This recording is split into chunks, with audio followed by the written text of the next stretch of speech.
Барлықтарыңызға сәлем достар. Біз бүгін сіздермен үй жағдайында ешқандай средствосыз осындай мантоваркалардың, қазандардың сыртын тазалайтын боламыз. Менің каналыма тіркеліп, видео ұнаса лайк басуды ұмытпаңыз. Ешқандай азелин, кометтің көмегінсіз ақ үй жағдайында қарапайым кір сабынымен, осындай қырғыш сымның көмегімен ыдыстарымызды жалтырататын боламыз. Ең алдымен тазалайтын ыдысымызға ыстық суды ағызып қойып, майлары жібігенше, одан кейін қырғыш сымға кір сабынды үйкелеп, қолыңызға перчатка киіп алсаңыз да болады, барынша күш салып ысқылаймыз.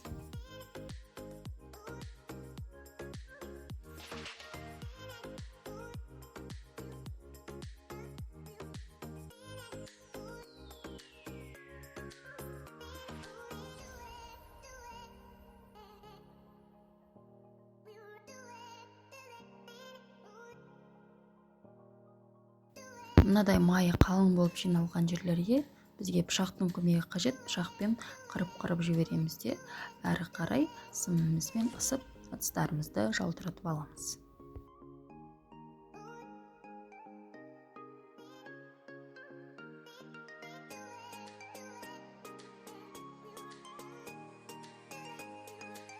Алюминий ыдыстарыңызды, мантоваркаларыңызды, қазандарыңызды дәл осы жолмен тазалайтын болсаңыздар, дәл осылай көріп тұрғандарыңыздай жылтырайтын болады.